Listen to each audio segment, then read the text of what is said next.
केंद्र सरकारकडून कल्याण सिटी म्हणजे हे स्मार्ट सिटीसाठी एनरोल झालं आहे. 2019 पासून आज 2026 झाले, 7 वर्ष झाले. इकडचं काम रखडलं आहे. कल्याण वेस्ट, कल्याण रेल्वे स्टेशन ते बैलबाजार चौकात हे काम पूर्णपणे रखडलेलं आहे. त्यांची डेडलाईन होती 2022 पर्यंत त्यांना काम पूर्ण करून द्यायची. ह्याच्यामध्ये काय KDMC आणि किंजलवालेचा काय साठागोटा आहे? हे जे कॉन्ट्रॅक्ट दिलं आहे ते Kinjal civil work of LLP याला दिलं आहे कॉन्ट्रॅक्ट. आणि याच्यामध्ये जे डिपार्टमेंट इन्व्हॉल्व आहे ते PWD, MACB, KDMC आणि KDMCचे स्मार्ट डिपार्टमेंट. आज 7 वर्ष झाली आहे, हे काम कशाला नाही झालं आहे? आम्हाला त्यांना हेच जबाब विचारायचा आहे.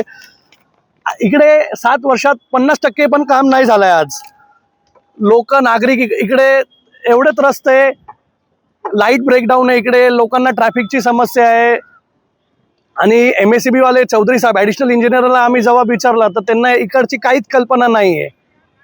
तर आम्हाला फक्त एवढंच सांगायचं आहे, 1 जून पर्यंत हे काम पूर्ण झालं नाही तर आम्ही ह्याचा उड्डाणपूलचा नावकरण करणार आणि नाव ठेवून अभिनव गोयल अपूर्ण उड्डाणपूल आणि खाली किंजलवालेचा ॲड्रेस लावू आणि नंबर लावू आणि ते पब्लिक आम्ही व्हायरल करू.